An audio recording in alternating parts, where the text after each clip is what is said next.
Present day, year 2122. Our story begins at the height of success, at a moment of triumph. But as we'll discover, nothing is as it seems.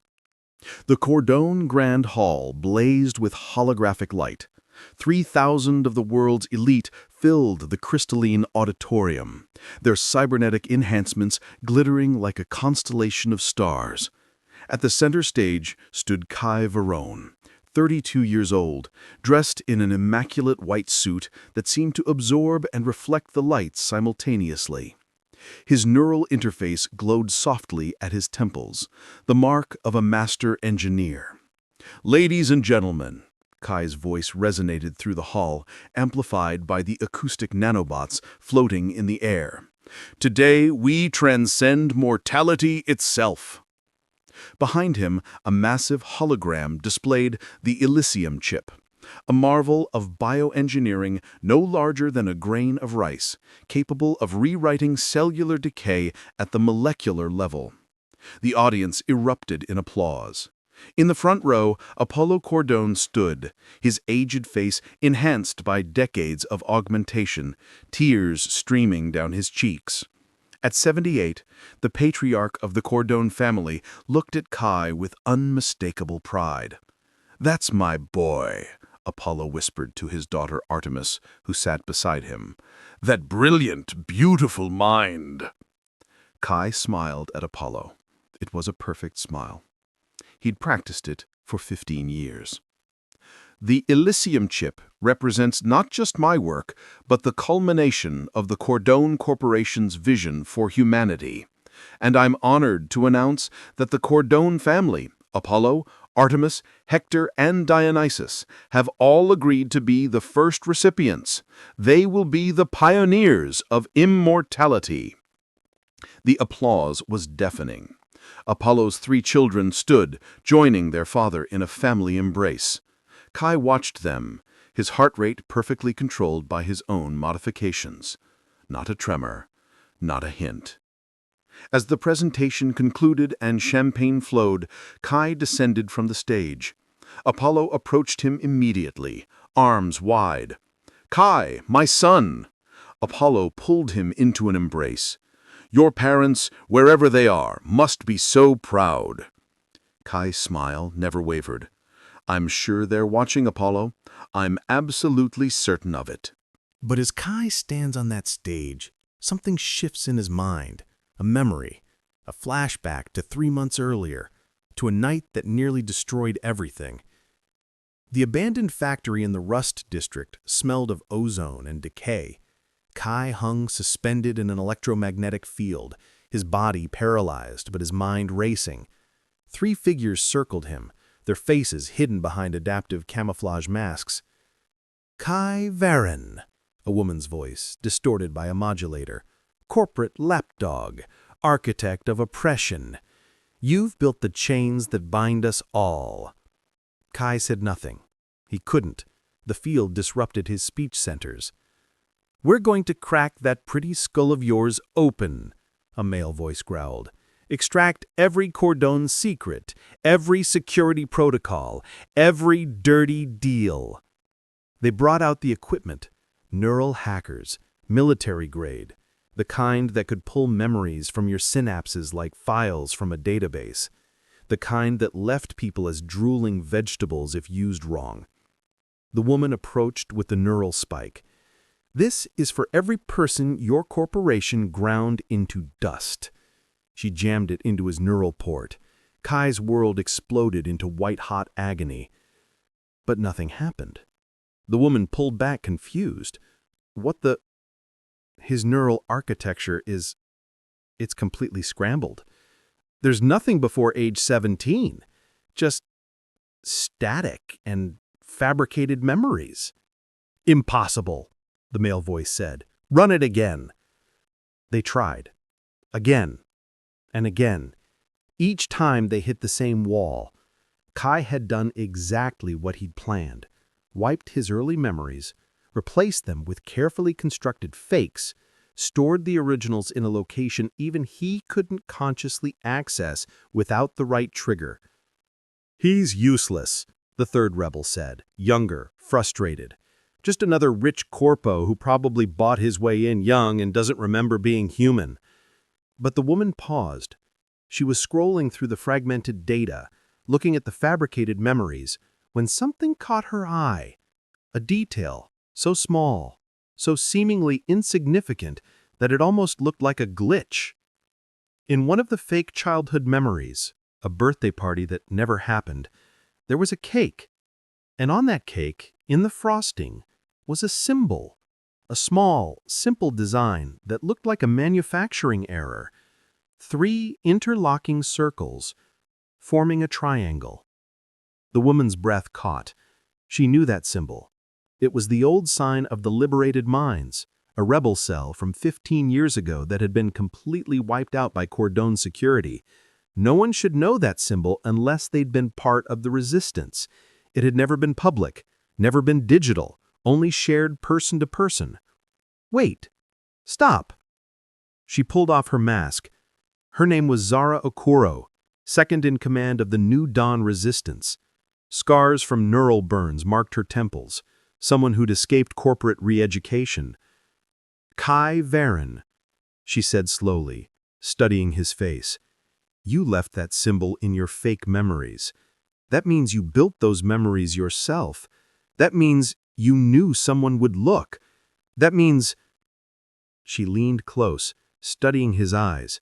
Behind the paralysis, she saw it, the faintest flicker of recognition. You are the ghost, she whispered. The anonymous benefactor. The one who's been feeding us intel for 10 years?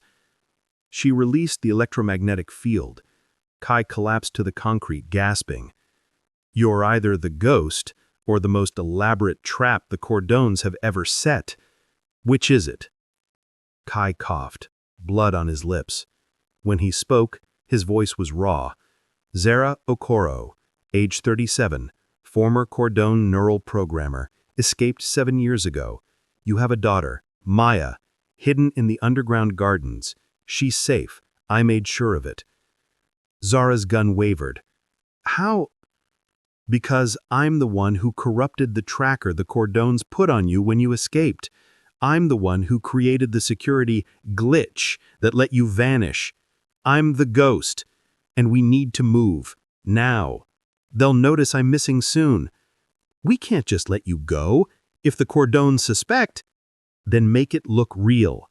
Kai pulled something from his pocket, a neural scrambler, modified. Shoot me. Upper left torso, avoid the heart by 2 inches. Then use this on me. It'll temporarily scramble my memories of tonight.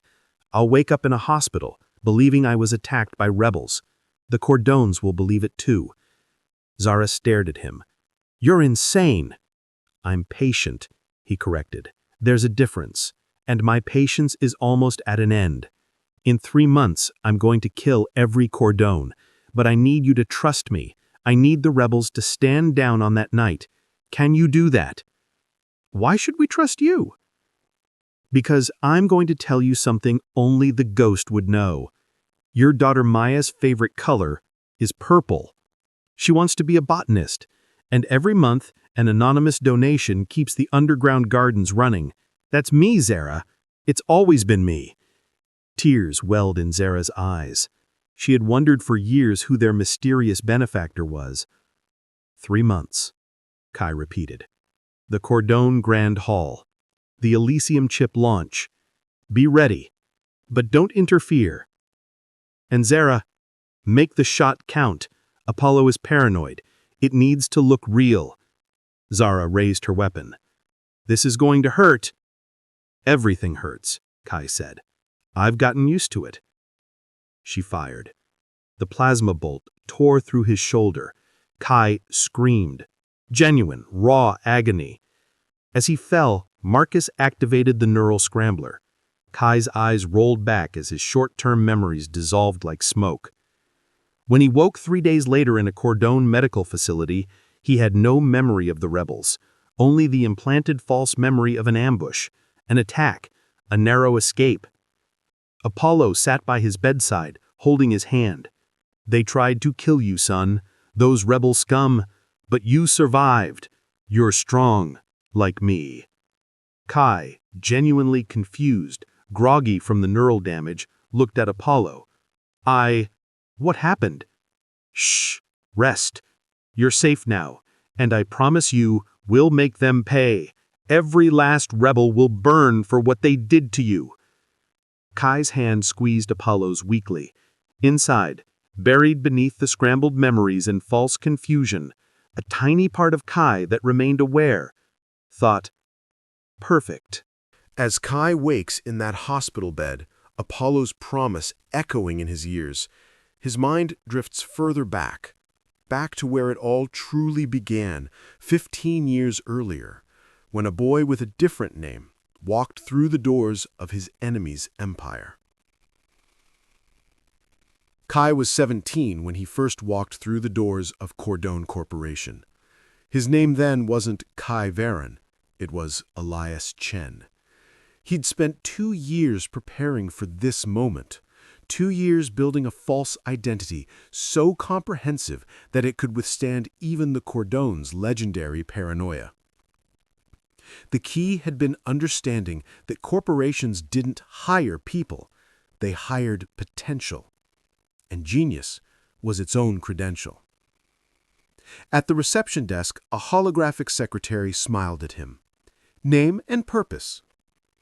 Kai Viren, I'm here for the Young Innovators Symposium. The name Kai Varen belonged to a real person, a brilliant engineer who died in a shuttle crash 6 months earlier. Elias had obtained the death certificate, the biometric data, everything. He'd even undergone facial reconstruction to match Kai's features. The real Kai Varen had no family, no close friends. He was perfect. Ah, yes, Mr. Varen, from the New Berlin Technical Institute. Please proceed to Hall C. Elias, now Kai, walked through corridors of polished chrome and holographic art. The symposium was a recruitment event, a chance for the Cordones to scout young talent. Kai had one shot to impress them. His presentation was on neural biotech integration, specifically how to make cybernetic enhancements not just functional, but beautiful, elegant, desirable. The Cordones sold technology. Kai was selling a vision. In the audience, unbeknownst to him, sat Apollo Cordone himself. When Kai finished his presentation, a stunning display of holographic design showing cybernetics as art, the room erupted in applause. But Kai only noticed one person not clapping.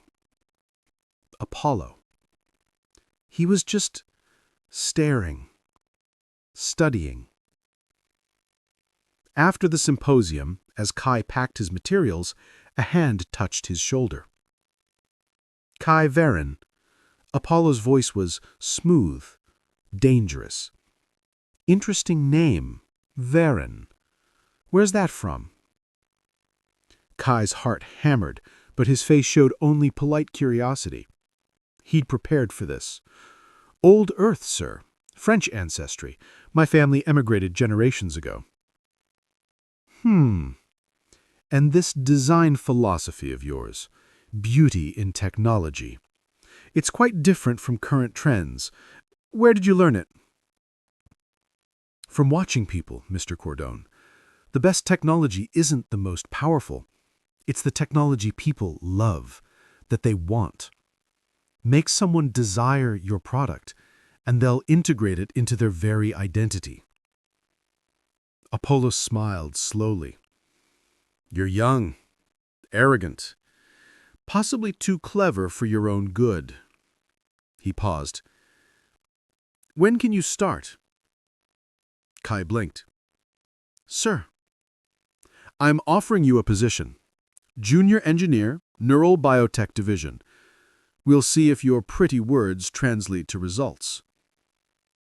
This was it. The door opening. Kai kept his excitement carefully controlled. I'd be honored, Mr. Cordone. One condition. Apollo's eyes hardened. At Cordone Corporation, we're family.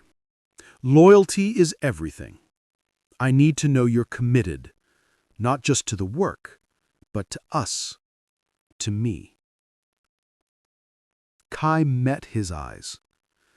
This man, this monster, the man who'd killed his parents, standing right in front of him, offering him everything he needed. "Mr. Cordone," said Kai with perfect sincerity, "I have no family, no real connections. Your corporation, it's all I've dreamed about. You have my loyalty, completely." Apollo studied him for a long moment, then nodded. "Good. Welcome to the family, Kai." As Apollo walked away, Kai was standing frozen. His hands were shaking.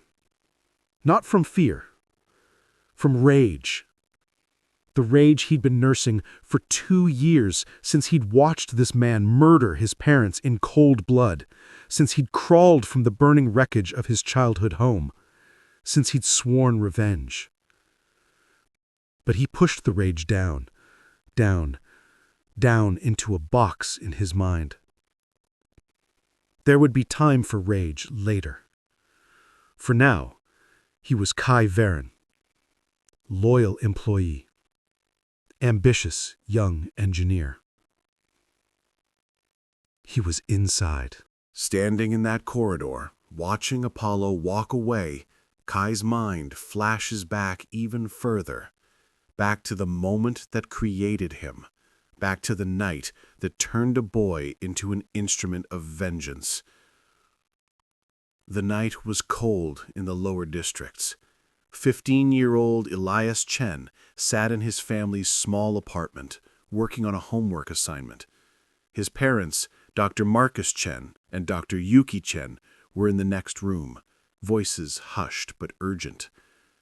"We can't stay silent about this," his mother said. "The neural implants they're forcing on the lower district workers, they're not just tracking devices. They're control mechanisms. If we go public with this research, the Cordones will kill us. You know they will. Then we die. But at least we die having told the truth." Elias stopped pretending to do homework. He knew what his parents did. They were independent neuroscientists researching the ethics of cybernetic integration. They'd been investigating rumors that Cordone Corporation's free neural implants for workers contained hidden programming. "What about Elias?" his father said. "He's brilliant, Yuki. He has his whole life ahead of him, which is exactly why we need to fight. What kind of world are we leaving him?" A knock at the door. Sharp. Authoritative. Elias felt his stomach drop. His parents exchanged looks. "Hide," his mother whispered to him. "Elias, hide. Now." Elias ran to his room, slipping into the storage compartment beneath his bed, a space his parents had shown him years ago, just in case. Through the ventilation slats, he could see into the main room. His father opened the door. 3 men in Cordone security uniforms stood there, and behind them, a man in an expensive suit, Apollo Cordone. "Dr. Chen, Dr. Chen, may I come in?" "You are not welcome here," Elias's father said. "I'm afraid I must insist. You see, I've heard some disturbing rumors that you've been conducting unauthorized research into proprietary Cordone technology, research that could be considered corporate espionage." "We're conducting ethical research.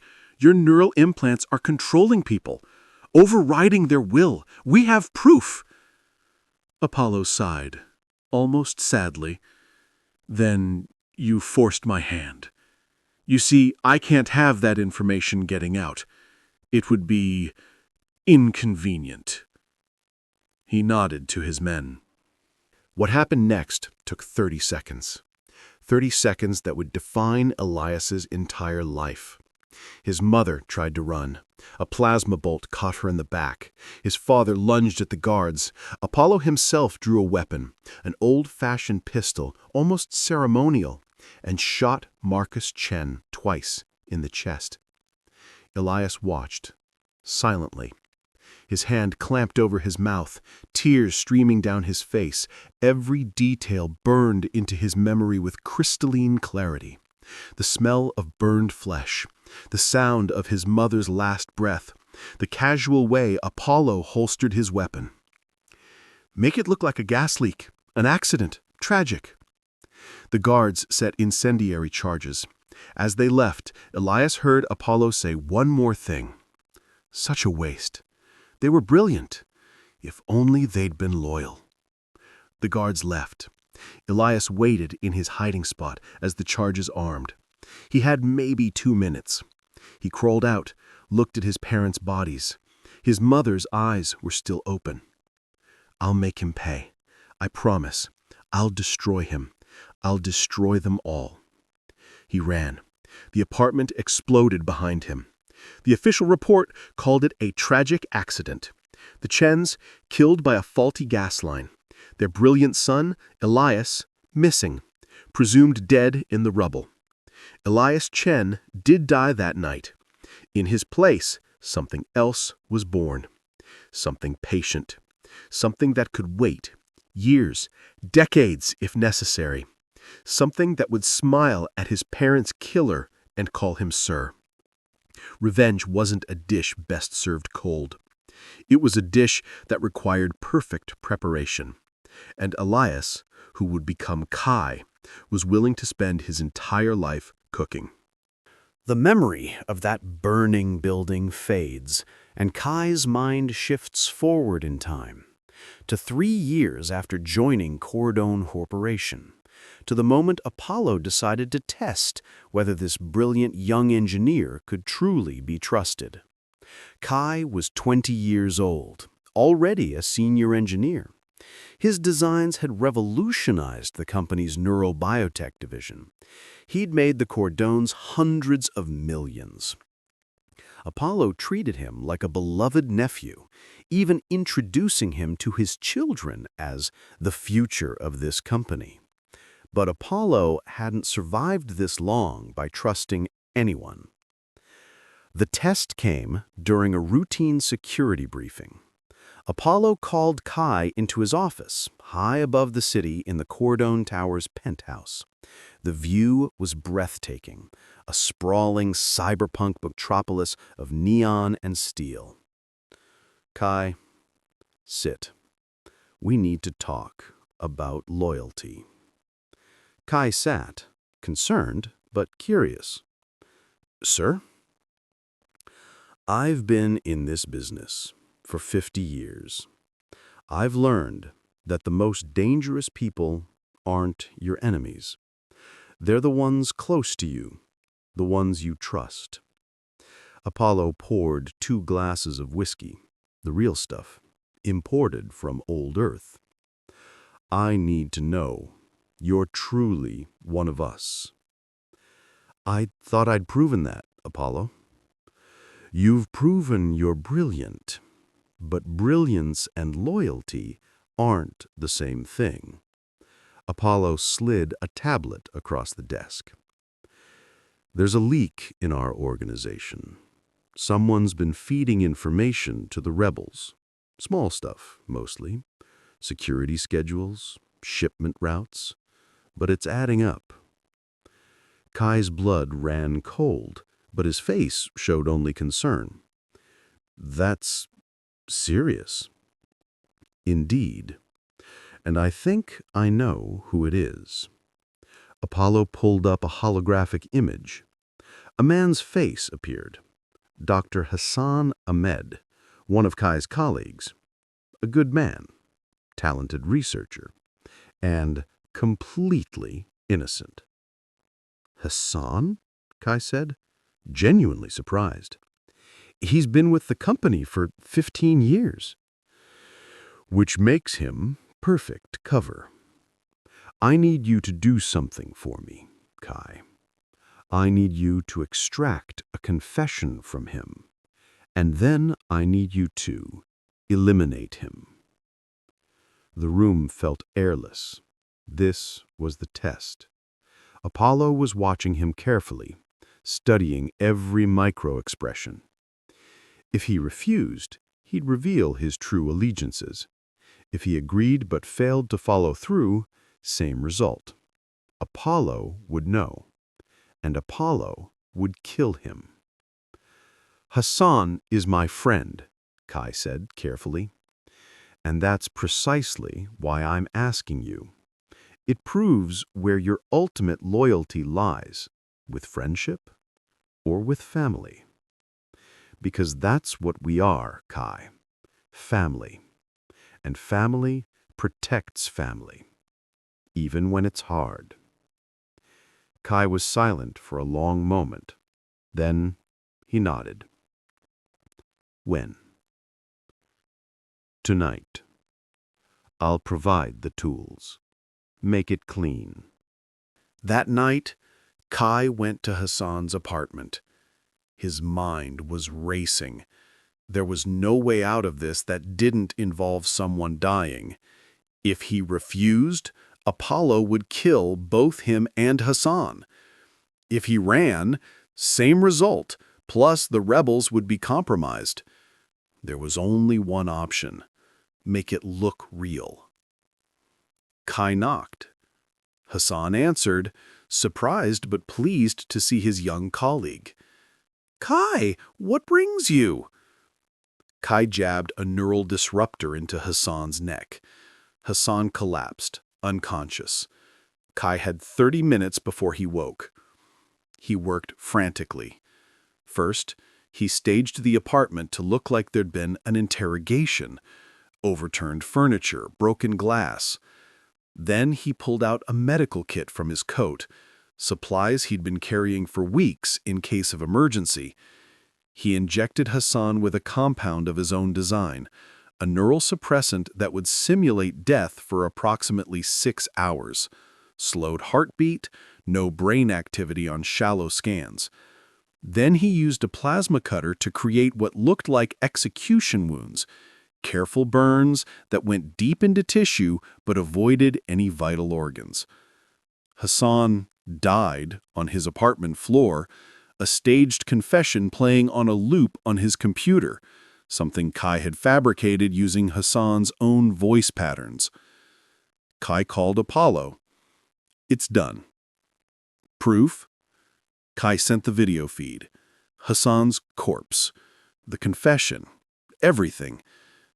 Good man, Apollo said, voice warm with approval. Come home. We'll have a drink. But Kai didn't go home. He went to the underground gardens, the rebel sanctuary. He found Zara, who wasn't yet second in command, but was already a key operative. I need a favor, a big one, and I need you to never ask me why. What kind of favor? There's a man, Hassan Ahmed. In 6 hours, he's going to wake up in his apartment looking very dead. I need you to extract him before the Cordon cleanup crew arrives. Give him a new identity, new life, and I need him to never know who saved him. Zara stared at him. You're the ghost, aren't you? I'm nobody. Can you do it? Why are you really in that corporation, Kai? Can you do it? He repeated. She nodded slowly. Consider it done. Hassan Ahmed disappeared that night. The official report said his body was incinerated per Cordon protocol. Apollo never questioned it, and Kai had passed his test. The cost? Hassan lived, but he lost everything. His career, his identity, his life. Kai visited him once, years later, in his new life, as a farmer in the outer territories. Hassan didn't recognize him. Sometimes I dream I was someone else, Hassan said to this stranger who'd come to buy vegetables. Someone important. Isn't that funny? Kai bought his vegetables and left. He didn't sleep for 3 days. Years passed. Kai rose higher. Apollo's trust in him became absolute. And Kai began designing his masterpiece, not just a weapon, but a work of art, the Elysium chip. And hidden within it, death itself. The research lab was empty at 3 a.m. Kai preferred it that way. Some work required absolute privacy. On his holographic displays, the Elysium chip rotated slowly. To anyone else, it was a marvel of bioengineering, a nanoscale device that could rewrite cellular decay, essentially granting biological immortality. The Cordones believed it would make them gods. They were right. Gods could be killed. Kai zoomed into the chip's architecture, down to the molecular level. Here, in the quantum substrate that powered the chip's cellular communication protocols, he embedded his masterpiece. The kill switch wasn't a simple off button. It was far more elegant than that. Kai had designed the chip's life extension protocols to rely on a specific quantum frequency, a harmonic resonance that the chip used to communicate with enhanced cells throughout the body. Change that frequency and the chip wouldn't just stop working. It would reverse. Every cell that the chip had modified to resist decay would suddenly experience accelerated necrosis, controlled cellular death, cascading through the entire body in approximately 90 seconds. Painless, actually. The subject would feel a moment of cold, then nothing. But the challenge was making the kill switch undetectable. The Cordones would test everything. They'd have the chip examined by dozens of independent experts. The kill switch had to be invisible. Kai's solution was brilliant in its simplicity. He hid it in the quantum noise. At the quantum level, all systems have random fluctuations, inherent uncertainty that even the most precise instruments can't eliminate. Kai had designed his kill switch to look like natural quantum variance. Unless you knew exactly what frequency to look for and exactly how to measure it, you'd never see it. It had taken him 3 years to develop. 3 years of calculations, simulations, testing. He'd practiced on lab animals first, verifying the effect. A mouse with a Elysium chip. A button press. 90 seconds later, the mouse died. Autopsy showed nothing but natural cellular failure. Perfect. But as Kai stared at his creation, he felt something unexpected. Doubt. This wasn't just going to kill the Cordones. Once they integrated the chip, once they publicly demonstrated its success, the chip would become available to the wealthy elite worldwide. Thousands would want it. And if Kai activated the kill switch... He shook his head. No. He'd accounted for this. The public version of the chip, the one that would eventually be available to society, would be different. He designed 2 variants, the Cordone variant with the kill switch, and the public variant, safe and genuine. But that meant he had to ensure only the Cordones got the lethal version. It meant perfect substitution during manufacturing. It meant risk. Having second thoughts, Kai spun. Apollo stood in the doorway, backlit by the corridor lights. "Apollo, I didn't hear you come in." "The benefit of expensive stealth augments." Apollo walked closer, studying the holographic chip. "It's beautiful, Kai. Your greatest achievement." "Our achievement," Kai corrected smoothly. "This wouldn't exist without your support." He reached out, his fingers passing through the hologram. "I've been thinking about immortality lately, about what it means. When I was young, I did terrible things to get where I am. I told myself they were necessary, sacrifices for the greater good, the good of my family, my empire." Kai said nothing. "But immortality, it means living with those decisions forever. No escape, no eventual peace of death." He looked at him. "Do you think a man can be forgiven, Kai, truly forgiven, for the things he's done?" For just a moment, Kai wanted to tell him everything, to scream, "You killed my parents! You killed them, and you don't even remember!" Instead, he said, "I think a man is defined by what he builds, not just what he destroys." Apollo smiled sadly, spoken like someone who hasn't destroyed enough yet. He headed for the door, then paused. "You're like a son to me, Kai. I hope you know that. In another life, if I'd had a son of my own blood, I'd want him to be like you." The door closed. Kai stood alone in the lab, staring at the Elysium chip. "In another life, I was your son's victim, and you were my destroyer."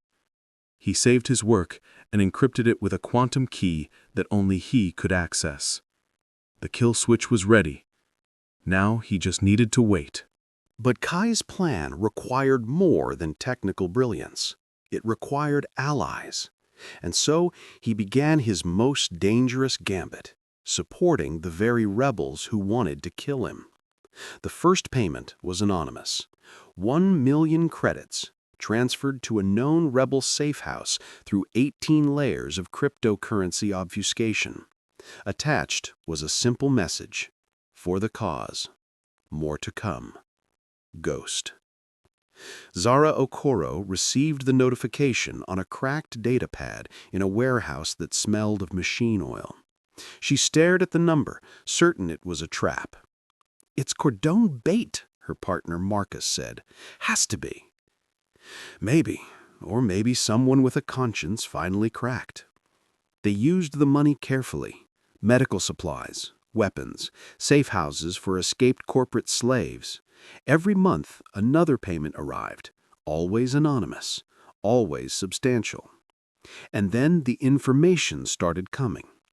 Security schedules for Cordone facilities, shipping manifests, locations of corporate crackdown operations. The Ghost wasn't just funding them, he was arming them with intelligence. The rebels grew bolder, their operations became more successful.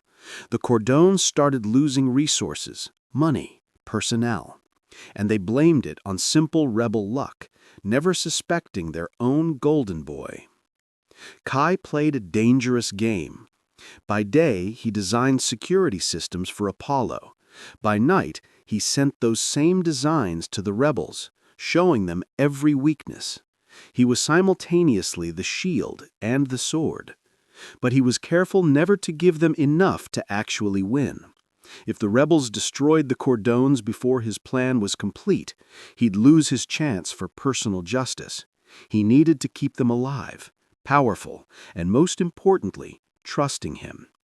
The night Zara tried to contact the Ghost directly, Kai was in his apartment, 3 glasses of synthesized bourbon deep, staring at a photograph he kept hidden. His parents, smiling, holding a 5-year-old Elias at a park. Before the augments, before the corporate wars, before everything. His communication system chimed, encrypted message through 17 proxy servers. "Ghost, whoever you are, we need to meet. This is bigger than donations. We need coordination. Reply if you're not a coward. Z." Kai stared at the message for 10 minutes. Meeting Zara meant risk, meant exposure, but it also meant control. If the rebels knew him, trusted him, he could guide them, keep them from interfering with his endgame. He typed a response: "Sector 7G, the old memorial, midnight. Come alone. If I detect any backup, I disappear forever." Zara arrived at the old memorial, a crumbling monument to the pre-corporate wars, at exactly midnight. The place was exposed, dangerous, no good angles for backup. Whoever Ghost was, he was smart. A figure emerged from the shadows, face obscured by a hood and a neural scrambler that distorted his features. "Zara Okoro," the distorted voice said. "You've done good work. Who are you?" "Someone who wants the same thing you do. Cordone's fall." "Why hide? Why not join us directly?" "Because I'm more valuable where I am, inside, close to them." The figure circled her slowly. I've been feeding you information for 3 years. I've kept you alive, funded your operations, and I'll continue to do so. But I need you to trust me. Trust requires identity. Identity requires vulnerability, and I can't afford that yet, not until it's time. Time for what? The figure stopped, facing her. Time to kill them all. The entire Cordone family. Not just soldiers, not just assets. The heads of the Hydra. Apollo, Artemis, Hector, Dionysus. Every single one. Zara felt a chill. That's impossible. They're too well protected. They will volunteer for execution. They'll welcome it. And when it happens, I need the rebels to stand down. No interference, no rescue attempts. Can you do that? I don't even know if you're real or insane. The figure reached into his coat and pulled out a data chip. This contains the security protocols for the next 3 Cordone operations. Dates, times, personnel. Proof of my access and my intent.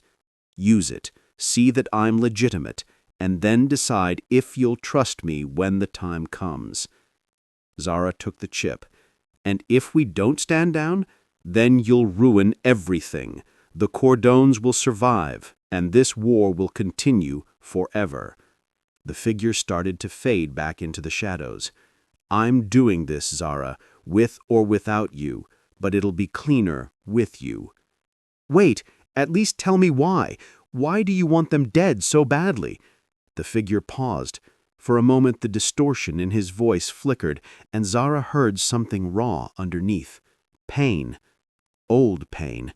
Because they killed everything I loved, and I've spent my entire adult life earning the right to make them pay. Then he was gone. Zara stood alone in the old memorial, holding the data chip.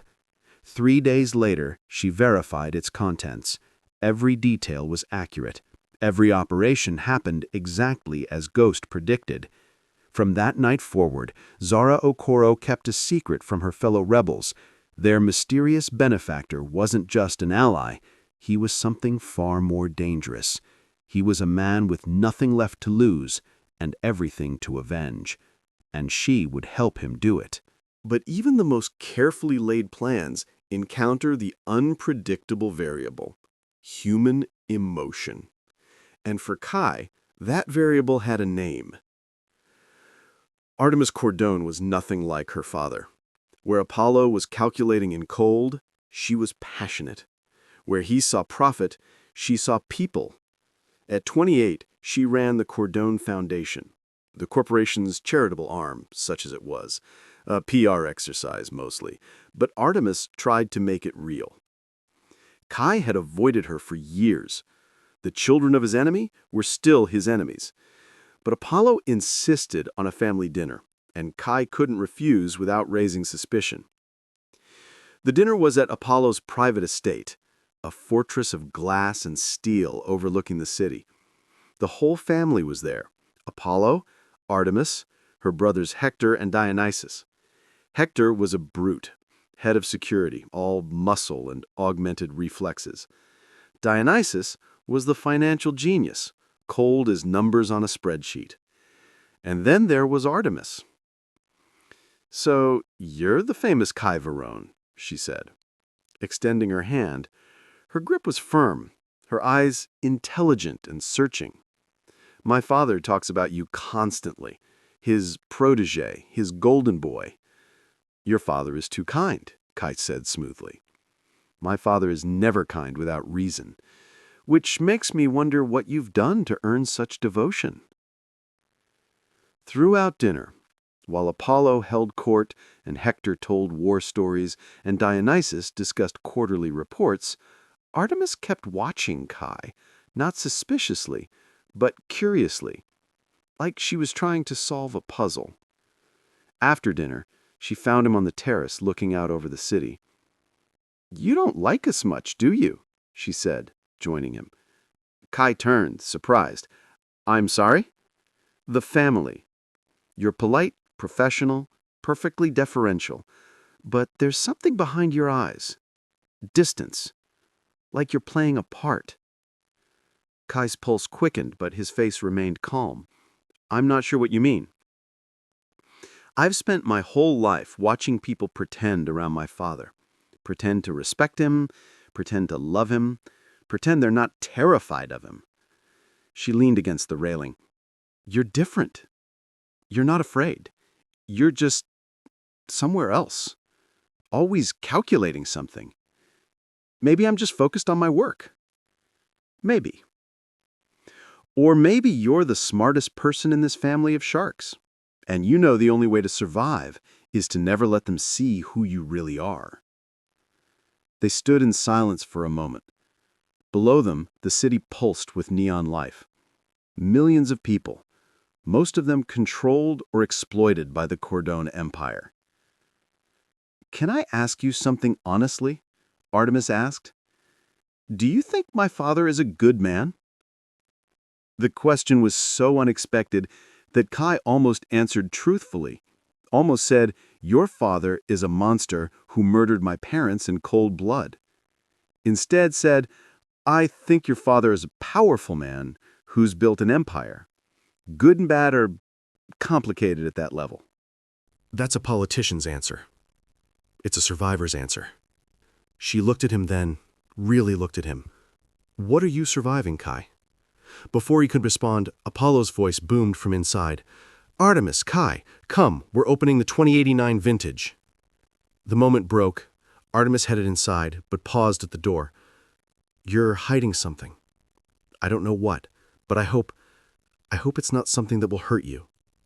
Over the following months, Kai couldn't avoid Artemis. Apollo kept throwing them together. Dinners, corporate events, strategy meetings. Apollo seemed pleased, as if he were matchmaking. He likes you, he told Kai once. It would make me happy to see you two together. Keep it in the family. The idea made Kai sick, but he played along because refusal would raise questions. The problem was, Artemis was genuine. She actually cared about people. She used her foundation to fight against some of her family's worst practices. She argued with Apollo about worker rights, about the neural implants, about corporate responsibility.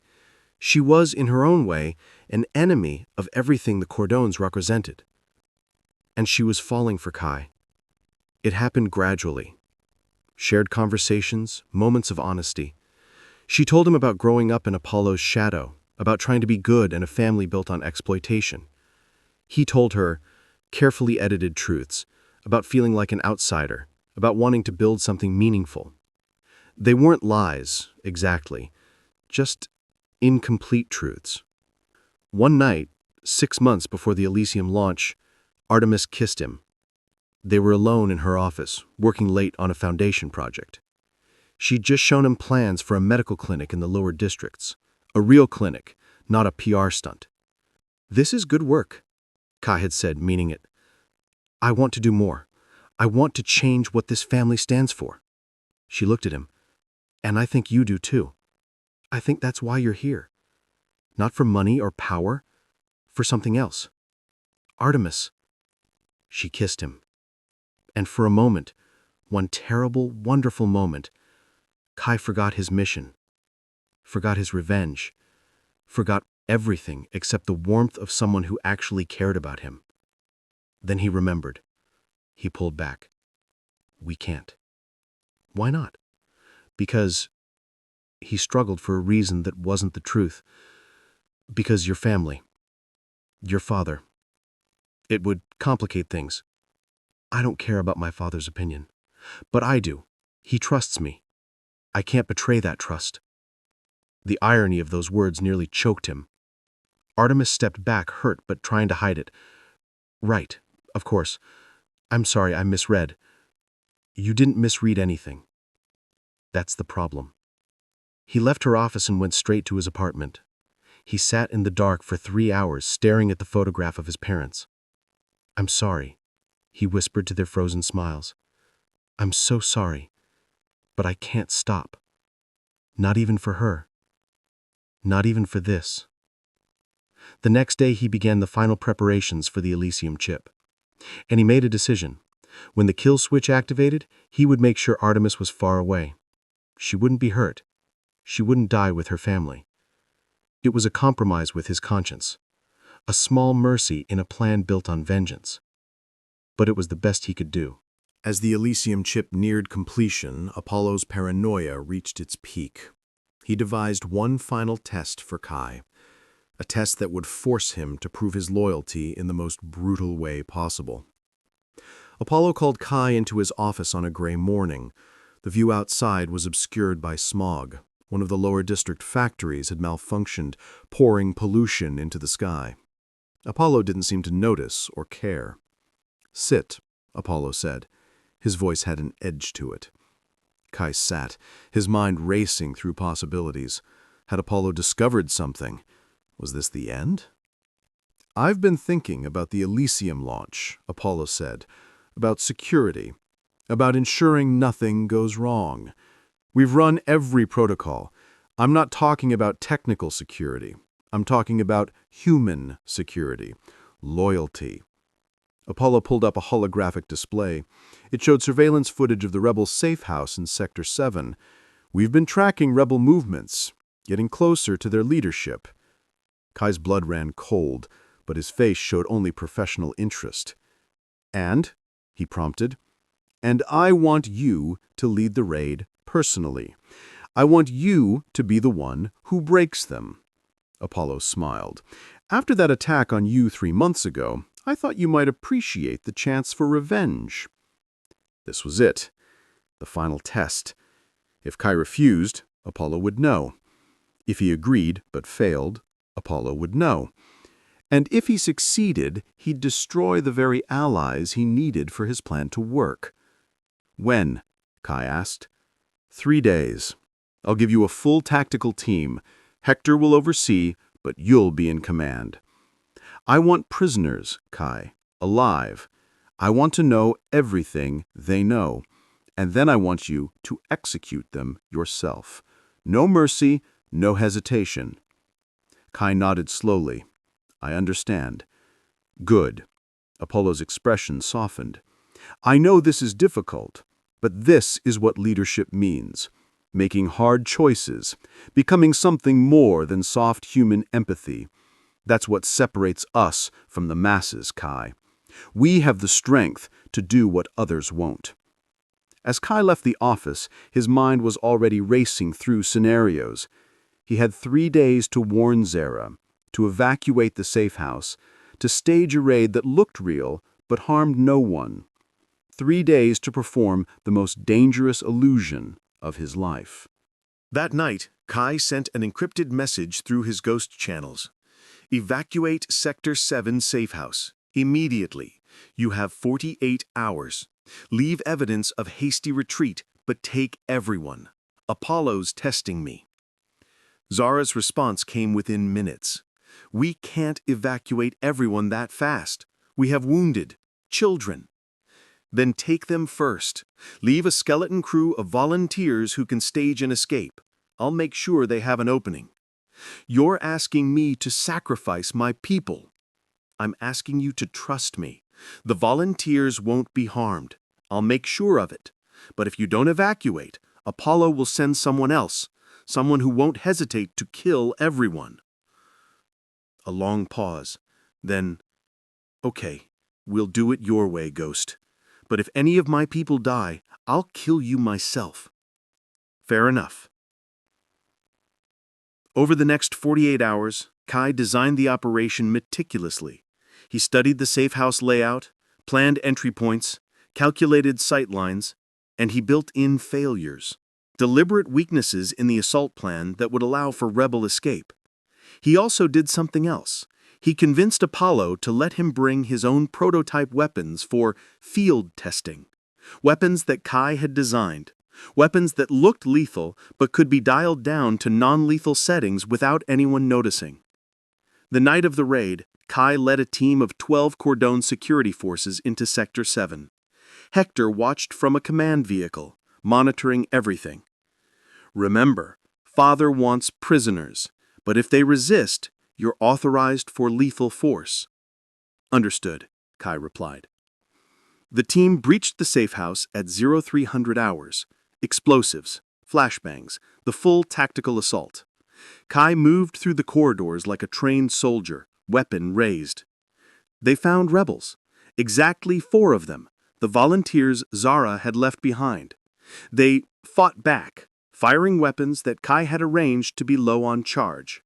Kai and his team returned fire with the prototype weapons set to stun mode. All 4 rebels went down, unconscious, not dead. Targets neutralized, Kai reported. Multiple prisoners secured. Good work, Hector replied. Bring them in. But as they evacuated, Kai triggered a secondary explosive he'd planted earlier, one that would collapse part of the building and create chaos. In that chaos, 3 of the 4 rebels escaped. He made sure of it, personally cutting their restraints and pointing them toward a hidden exit. Only 1 remained, a young man named David, who'd insisted on being the one captured. "I want to see Apollo's face when we bring him down," he'd told Zara. "Whatever happens to me is worth it." Kai brought David back to Cordone Tower. Apollo was waiting. "1 prisoner," Apollo said, disappointed. "I expected better, Kai." "The others escaped in the confusion, but this one has information, I'm certain of it." Apollo studied David, who glared back with defiant hatred. "Let's find out. Take him to interrogation. Kai, you're with me. I want you to see what we do to rebels." What followed was the worst 3 hours of Kai's life. Not because of what he witnessed, though Apollo's interrogation methods were brutal, but because he had to participate. Had to ask questions, had to stand there while David screamed. But David never broke. Never gave up rebel locations or names, because he didn't know any real information. Zara had made sure of it. Finally, Apollo grew bored. "He's useless. Execute him." Apollo handed Kai a pistol, the same pistol he'd used to kill Marcus and Yuki Chen 17 years ago. He recognized it immediately, the pearl handle, the antique design. "It's a tradition," Apollo said. "I've used this weapon to remove many threats over the years. Now it's yours. End this rebel. Prove you're truly one of us." Kai took the pistol. It was heavy in his hand. He looked at David, who met his eyes, and in that moment David understood. Somehow, he understood everything. "Do it," David whispered. "It's okay. Finish your mission." Kai raised the pistol. His hand didn't shake. 17 years of training, 17 years of preparation had led to this moment. He pulled the trigger. David died instantly. A single shot to the head. Quick. Painless. Apollo clapped him on the shoulder. "Well done, son. Well done." Kai stood over David's body, still holding the pistol. The same pistol that had killed his parents. Now it had killed a rebel who'd sacrificed himself for Kai's mission. "You're truly one of us now," Apollo said. "There's no going back." "No," Kai agreed quietly. "There's no going back." That night, Kai sent a message to Zara. "I'm sorry. David is dead. I had no choice. The others are safe. Apollo believes me completely now. We proceed as planned." Zara's response came hours later. "David knew the risks. He volunteered. His death will be remembered. And when you bring the Cordones down, it will mean something. Don't let it be for nothing." Kai sat in his apartment staring at his hands. Hands that pulled the trigger. Hands that built weapons and tools, and the instrument of Apollo's eventual death. "I won't," he whispered to the darkness. "I promise. It will all mean something." With Apollo's complete trust secured, Kai could execute the most critical phase of his plan, ensuring the Cordones received the lethal version of the Elysium chip while the world got the safe version. The Elysium chip manufacturing facility was a marvel of automation, nanofabrication units producing millions of chips per day, Each one identical, each one tested and verified by AI systems that could detect deviations measured in picometers. Except Kai had designed those AI systems, which meant he could make them see what he wanted them to see. The plan was elegant: create 2 production lines. Line A would produce the standard Elysium chip, safe, effective, exactly as advertised. Line B would produce the lethal variant, identical in every way except for the quantum kill switch hidden in its substrate. The challenge was ensuring only 4 chips from Line B made it out of the facility. The 4 chips designated for Apollo, Artemis, Hector, and Dionysus. Everything else had to be Line A production. Kai spent weeks programming the substitution. The AI would receive the genetic markers of the Cordone family. When chips were prepared for them specifically, the AI would quietly route production through Line B. A nanosecond switch, impossible to detect without knowing exactly what to look for. But paranoia gnawed at him. What if someone discovered the dual production? What if a Line B chip accidentally went to someone else? So Kai added a failsafe. The kill switch would only activate when exposed to a specific genetic marker present in Cordone DNA. Even if a Line B chip ended up in someone else, it would remain inert, harmless. Only Cordone blood would trigger death. The night before the first production run, Kai stood in the empty facility. Rows of fabrication units stretched into darkness, waiting to begin humanity's leap toward immortality. "This is it," he whispered. 17 years. 17 years for this moment. He thought about his parents, about Hassan, who'd lost his identity, about David, who died with a secret on his lips, about Artemis, who loved a man who didn't really exist. The cost had been enormous. The question was, would the revenge be worth it? Kai pushed the doubt away. He'd come too far to stop now. He activated the production line. Over the following month, millions of Elysium chips were produced. Testing was rigorous. Independent labs verified the chip's safety and efficacy. Medical trials showed unprecedented results. Cellular decay arrested, aging reversed, human lifespan potentially extended indefinitely. The world celebrated. Kai Varon was hailed as humanity's savior. Awards, accolades, his face on every screen.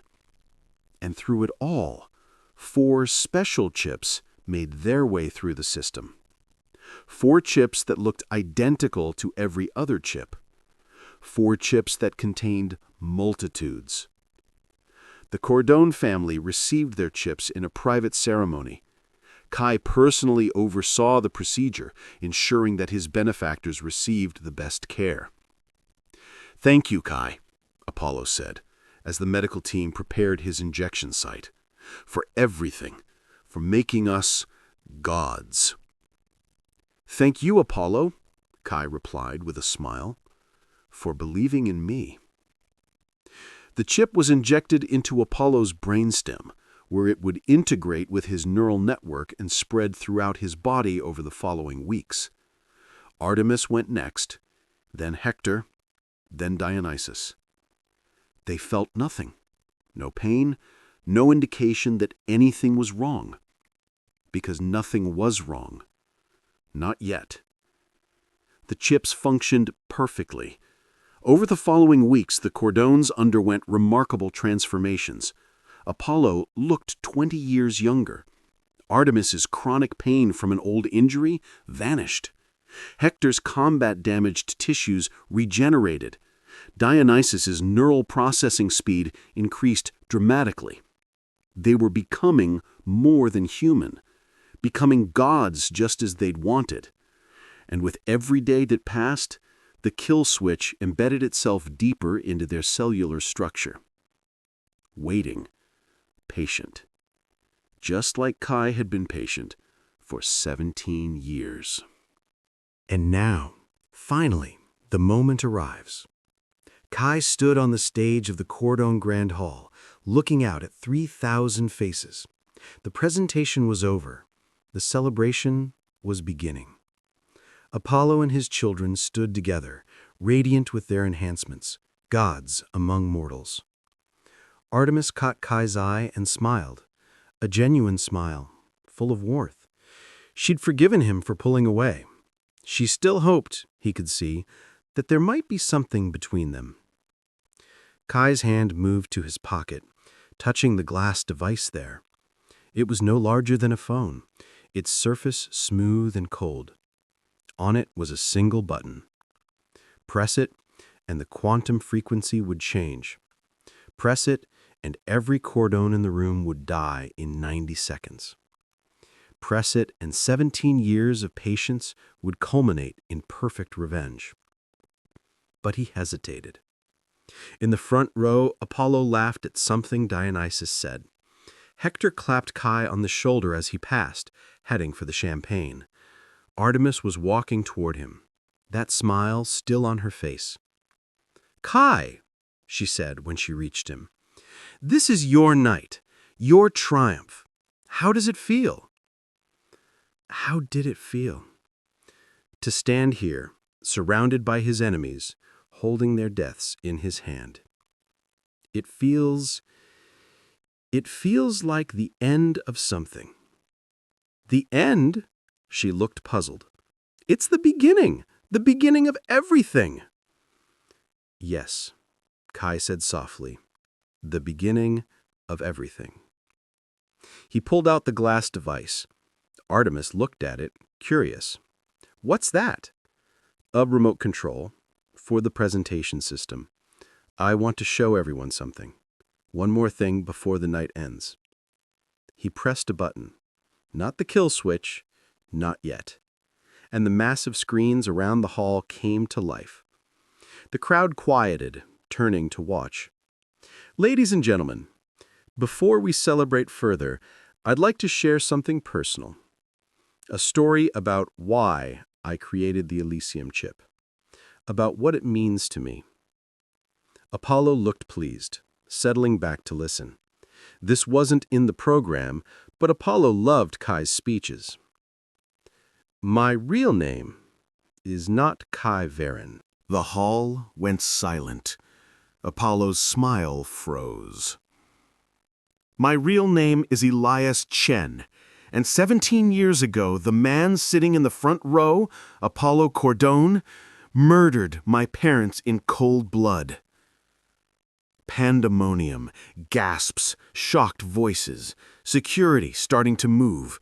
But Kai pressed another button on his device, and suddenly every cordon in the room, Apollo, Artemis, Hector, Dionysus, froze in place, unable to move, unable to run. The paralysis function, the first stage of the kill switch. The Elysium chips you've integrated contain a feature I didn't advertise. A quantum kill switch, undetectable, irreversible, and coded specifically to Cordon DNA. Apollo's eyes were wide with understanding and rage. He tried to speak, but his voice was paralyzed too. My parents were Dr. Marcus and Yuki Chen, neuroscientists. They discovered that your neural implants were enslaving workers. They were going to expose you, so you killed them. You shot my father twice in the chest with that antique pistol you're so proud of. You shot my mother in the back as she ran, and then you burned their apartment to hide the evidence. On the screens, footage began to play. Kai had recovered it from corrupted security archives, the night of his parents' deaths. The audience watched as Apollo and his men entered the Chen apartment, watched the murders happen, heard Apollo give the order to burn it all. I was 15 years old, I said. I watched you kill them. I hid beneath my bed and watched through a ventilation grate. And then I spent 17 years planning this moment. Artemis's eyes found his. In them, he saw betrayal, horror, and heartbreak. She'd trusted him, loved him maybe, and he'd lied about everything. "I'm sorry," I said, looking directly at her. "I'm sorry that you're collateral damage. I'm sorry that you were born into this family, but I can't—" He stopped. His finger was on the kill switch button. One press. That's all it would take. But looking at Artemis, frozen and terrified and innocent, he realized something. Revenge was supposed to feel righteous. It was supposed to feel like justice. Instead, it just felt like becoming Apollo. The hall was in chaos. Security was trying to reach him. But Kai had planned for this, too. The stage was shielded, giving him maybe 5 minutes before they broke through. 5 minutes to decide if 17 years of pain would end in more death. "The chips I gave you are real. They work. The public version is safe. Society will benefit from immortality. But your version, the Cordone version, has a kill switch that only I control." He held up the device so everyone could see it. "I could press this button right now. I could kill every Cordone in this room. It would be easy. It would be justice. They've murdered thousands, enslaved millions. They deserve death." Apollo's frozen face somehow managed to look defiant. "But if I do it," Kai continued, "I become you, Apollo. I become someone who decides who lives and dies based on my own judgment, my own pain." He looked at Artemis again. Tears were streaming down her frozen face. "So I'm going to make a different choice. I'm going to give this decision to the people you've victimized." He pressed another button. Around the city, on every screen, his face appeared. Every citizen could see and hear him now. "My name is Elias Chen. I'm the designer of the Elysium chip. I'm also the person they call the Ghost, the anonymous benefactor of the Resistance. And I'm here to tell you that the Cordone family is in my power right now. I can kill them with a button press. And I'm asking you, the people of this city, the people they've exploited, what should I do?" "You're giving them a choice," Zara's voice came through his earpiece. She'd been watching remotely. "You're letting the people decide." "Yes," Kai said. "Because that's what justice should be. Not one person's revenge, but collective accountability." For 5 minutes, votes poured in. The system Kai had designed collected responses from millions of citizens. Live, democratic, real. The result was almost unanimous. Spare them, but make them face trial. Make them answer for their crimes. Make them mortal again. Strip the chips from their bodies and let them age like everyone else. Let them face justice through the system, not through assassination. Kai stared at the results. This wasn't the revenge he'd imagined. But it was, he realized, the revenge that was right. "The people have spoken," Kai said. "The Cordones will stand trial. The chips will be removed. And this empire will fall, not through violence, but through justice." He pressed a final button. The paralysis released. The Cordones collapsed, gasping. Security reached the stage. Kai didn't resist. As they took him into custody, he looked one last time at Artemis. "I'm sorry," he said again. She said nothing, just stared at him with eyes full of complicated emotions he couldn't parse. As Kai was led away, Apollo managed to shout, "You think you've won? You've destroyed yourself. You'll spend the rest of your life in prison." Kai stopped, looking back. "Maybe. But my parents will be avenged. The people you enslaved will be free. And your empire will crumble. That's enough." The trial of the Cordone family was the event of the century. Apollo, Artemis, Hector, and Dionysus faced thousands of charges: murder, enslavement, corporate warfare. The evidence was overwhelming, much of it provided by Kai's years of careful documentation. Apollo was sentenced to life imprisonment. Hector and Dionysus received similar sentences. Artemis, after a complicated trial that revealed her attempts to reform the company from within, received a lighter sentence: 10 years, with possibility of parole. Kai himself was tried for his actions: the staged deaths, the deceptions, the killings he'd been forced to commit. His sentence was 20 years. But on the day of his sentencing, something unexpected happened. Zara and the entire resistance movement testified on his behalf. So did thousands of citizens whose lives he'd saved through his anonymous benefaction. The judge, in an unusual move, offered a deal. Kai could serve his sentence through community service, using his genius to build technology for public good, rather than corporate profit. Kai accepted. Now he works in a modest lab in the lower districts, designing medical technology for free, helping people, building things that matter. Sometimes, late at night, he looks at the photograph of his parents and wonders if they would be proud. He didn't get the revenge he'd imagined. He didn't pull the trigger. He didn't become the executioner. But he'd become something else. Someone who chose justice over vengeance. Someone who gave power back to the people rather than wielding it himself. It didn't erase the pain, didn't bring his parents back, but it was, he thought, what they would have wanted. One day, 6 months into his community service, he had a visitor, Artemis Cordone, released on parole for good behavior.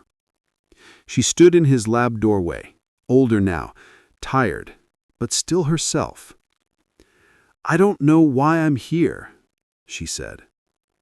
"Neither do I," Kai admitted. "You destroyed my family, destroyed my life." "I know. But you gave us a chance, when you could have just killed us. Why?" Kai was quiet for a long moment. "Because I realized that revenge wasn't about them. It was about me, about what kind of person I would become. And I didn't want to be another Apollo Cordone." Artemis nodded slowly. She turned to leave, then paused. "The work you're doing here, the medical tech, it's helping thousands of people. It's what I should have been doing all along." "Maybe." She looked at him.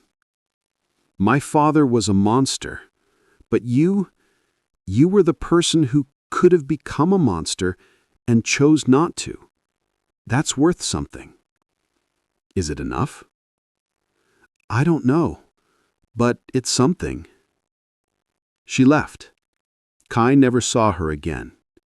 But her words stayed with him. In the years that followed, as he built technology that saved lives, as he watched the city slowly transform into something better than the dystopia the Cordones had created, he thought about that conversation. Revenge had consumed 17 years of his life. But mercy, the choice to let them live, to let justice prevail, had defined who he really was. His parents had been scientists, healers, people who believed in truth and justice and the power of knowledge to improve lives. In the end, by choosing not to kill, by choosing to build rather than destroy, Kai had honored them more than any amount of bloodshed ever could. The boy named Elias Chen had died the night his parents were murdered. The man named Kai Varon had been a carefully constructed lie. But the person he'd become, the one who chose mercy over murder, was finally, truly, himself. The end. Please like and subscribe if you enjoyed this story. See you at the next one.